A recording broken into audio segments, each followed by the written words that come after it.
Sean todos ustedes bienvenidos, bienvenidas y bienvenidas a este nuevo lanzamiento formato podcast que nos propone el espacio curricular de Historia de la Danza 2, dictado en la Escuela de Danzas Tradicionales Argentinas Mario Castor López en Lomas de Zamora. Tengo el agrado de presentarme, mi nombre es Lucía Rodríguez y el día de la fecha el tema que nos compete para desarrollar, para preguntarnos, para cuestionarnos también, ¿por qué no?, es la Dennis Shawn School, fundada por Ruth St. Dennis y Ted Shawn. Están todos invitados a oír este nuevo podcast.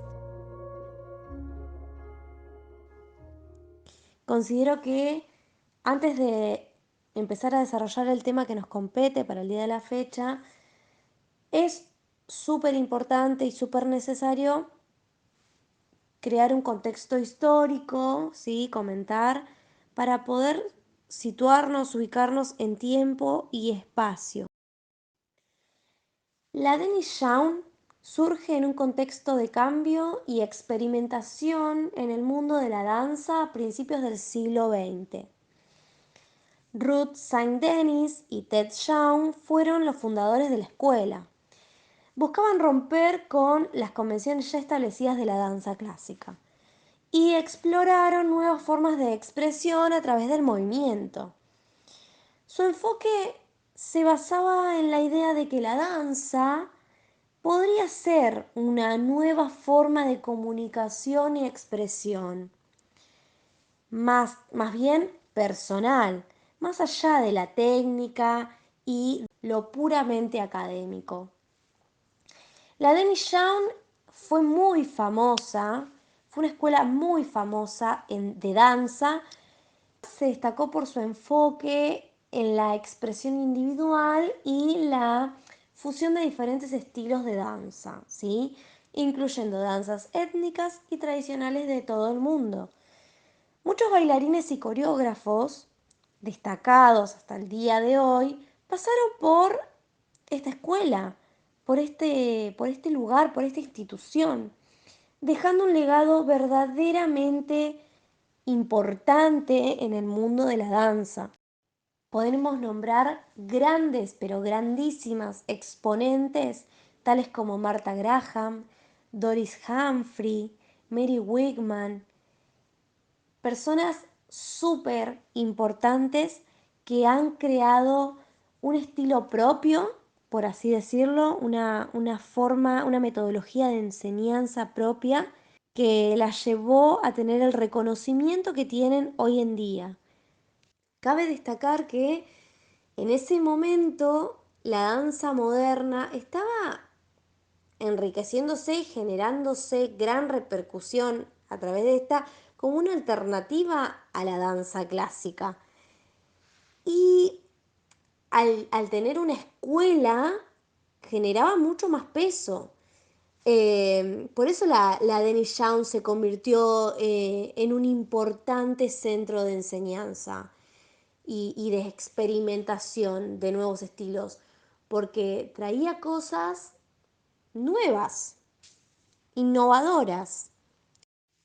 Tal es así que podemos decir que la Dennis Shawn abrió sus puertas a grandes influencias étnicas y tradicionales de diferentes culturas, lo que generó una gran amplitud en su enfoque artístico.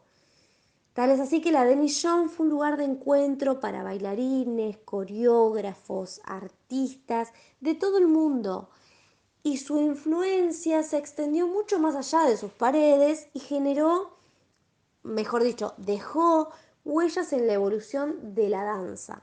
Y esto es muy importante. Cabe destacar también que dentro de la Dennis Shawn, su forma de trabajo, su metodología de trabajo se basaba en utilizar herramientas del yoga, de la improvisación, de estiramientos, de técnicas de la danza clásica, mejor dicho, de la academia, pero sin utilizar zapatillas de punta, es decir, estaban con los pies descalzos.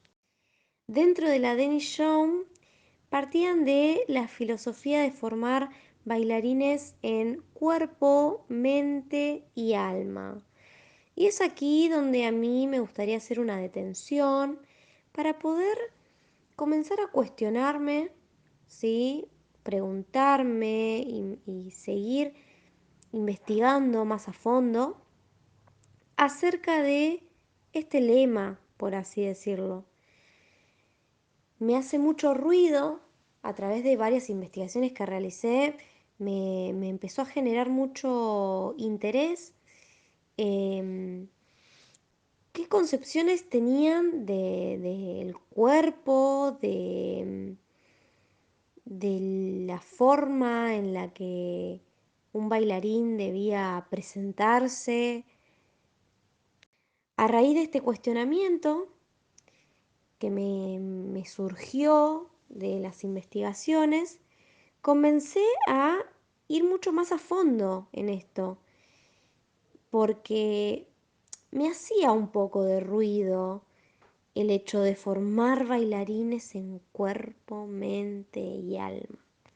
Y no fue en vano esta investigación porque fui encontrando relatos en carne propia, tales como la autobibliografía de Martha Graham, en el que desarrolla de manera fiel, si se quiere, lo que vivió o lo que se vivía, mejor dicho, dentro de la Denis Show. No cuestiono que haya sido un lugar en el que se formaron grandes exponentes, de eso estoy convencida, pero sí cuestiono la ideología de ese momento, la, lo socialmente aceptado y lo que no se cuestionaba. Me hace muchísimo ruido.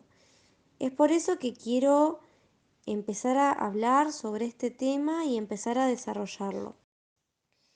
Claro está que las ideologías en ese momento ya venían muy implantadas desde siglos anteriores y mismo las concepciones de cuerpo eh, ya eran muy arraigadas, ya venían muy arraigadas desde la danza clásica.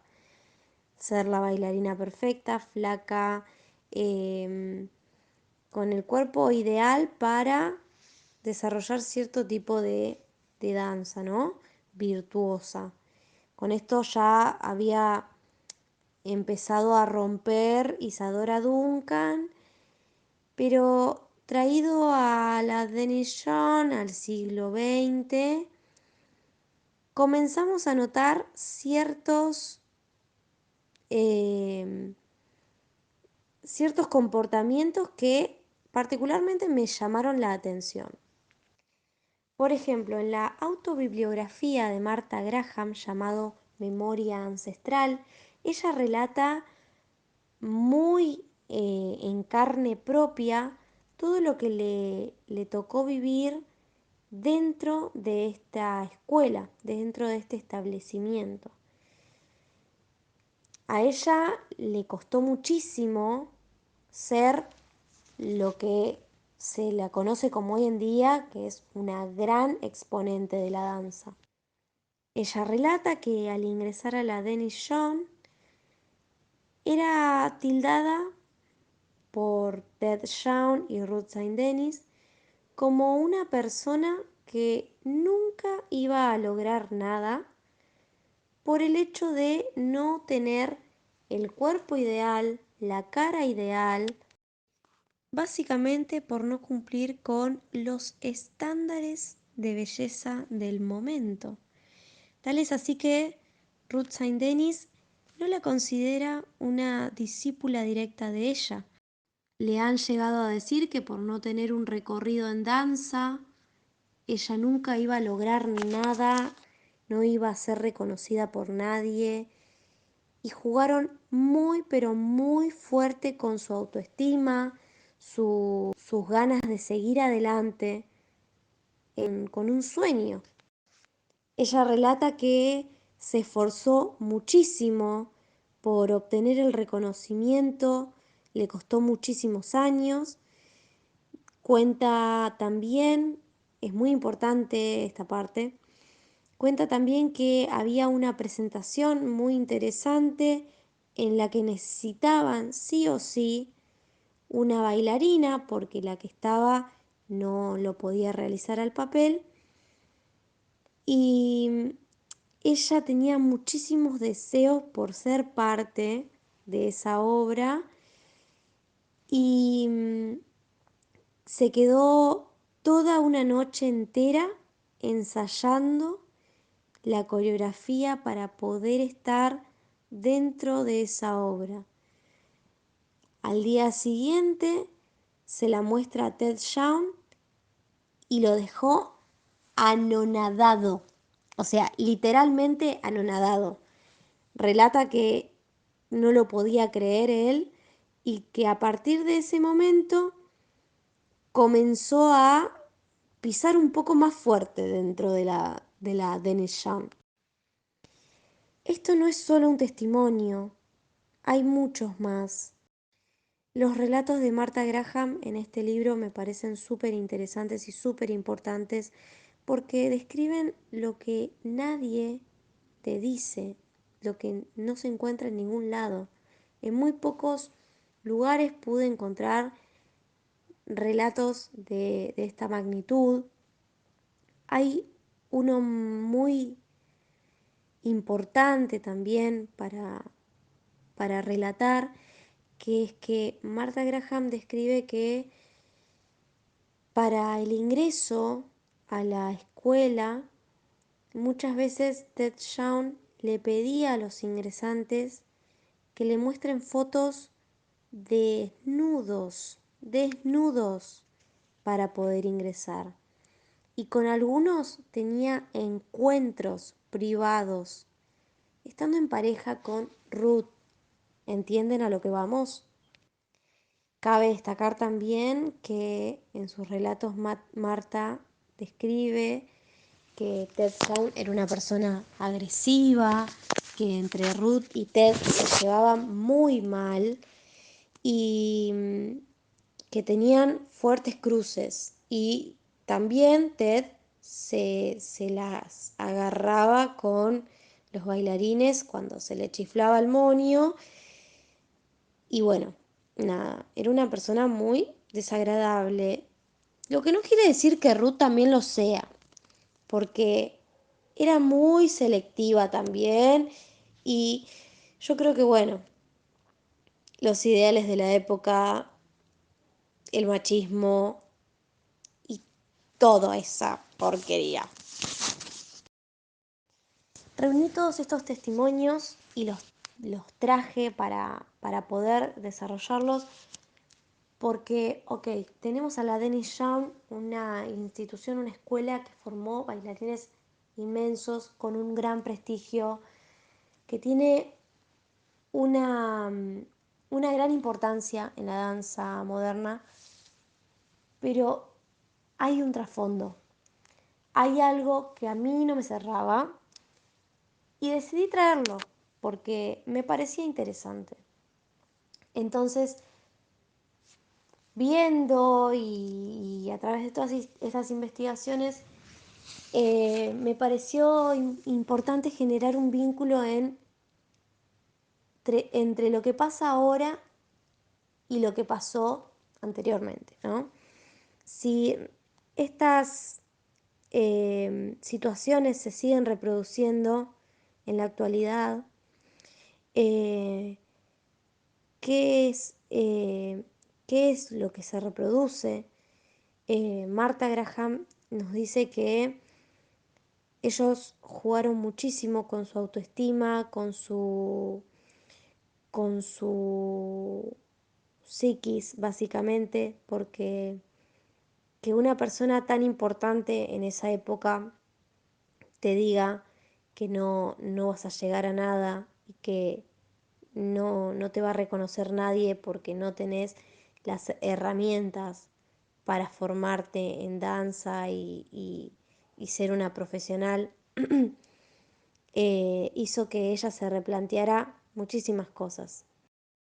En fin, a lo que voy es a intentar replantearnos, cuestionarnos, pensar si en nuestro recorrido por el arte hubo en algún momento alguien que les haya dicho que no lo lograrían y le dio aún más fuerzas para decir sí, lo voy a lograr y voy a luchar por mis sueños.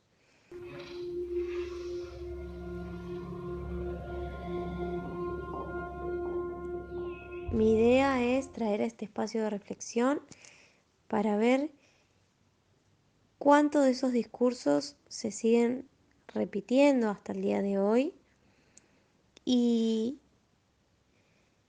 y empezar a ver, a notar, a identificar, sabiendo que vamos a ser docentes de educación artística y, y que tenemos que tener una mirada mucho más amplia, que debemos dejar de lado el no y generar nuevas posibilidades desde lo más mínimo, desde el más mínimo discurso.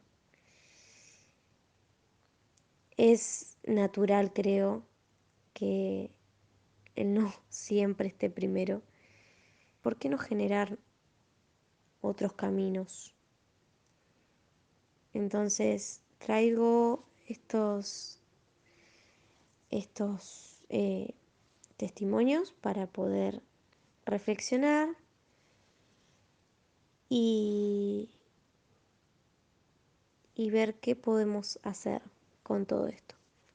Cabe destacar que con la Gran Depresión que surge en Estados Unidos, con la caída de la bolsa hacia 1930, llegado ya a 1932, la Denis Young cierra sus puertas definitivamente, pero es importante destacar que ya para este momento sus integrantes, sus bailarinas que se habían formado ahí, como Marta, como Dory Humphrey, que ya venimos mencionando, ya tenían grandes descontentos con esta escuela y con los integrantes y sus fundadores. Eh, Más que nada por la metodología, eh, por cuestiones de comportamiento y demás, por diferente pensamiento, ¿no? Entonces comenzaron a armar sus propias escuelas y es importante destacar que para este momento uno creaba escuela y a su vez los demás también, o sea, todos creaban escuela y se formaban entre sí. Y todos tenían una diferente manera de enseñar, de, todos tenían una metodología diferente, ¿sí?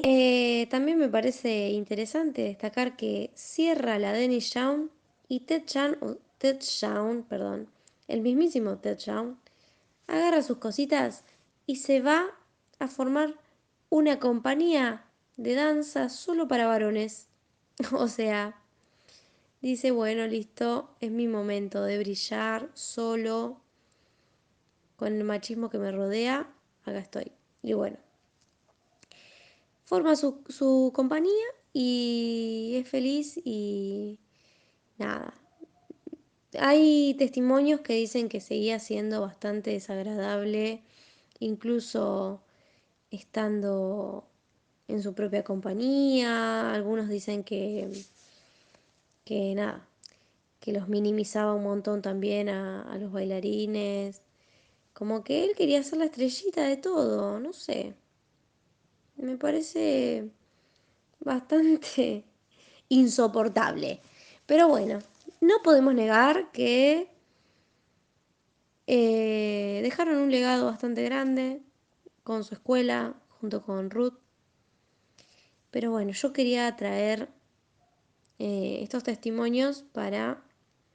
Nada, es algo que no se habla mucho y que me interesó también, junto con los testimonios de Marta, eh, porque realmente es algo de lo que no se habla.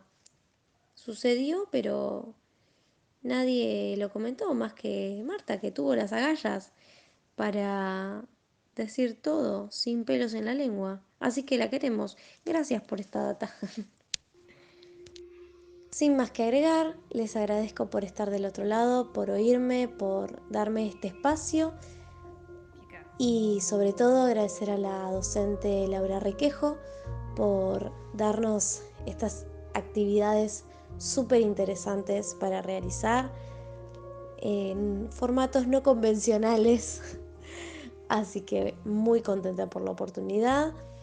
Me despido y les mando un fuerte abrazo. ¡Chao!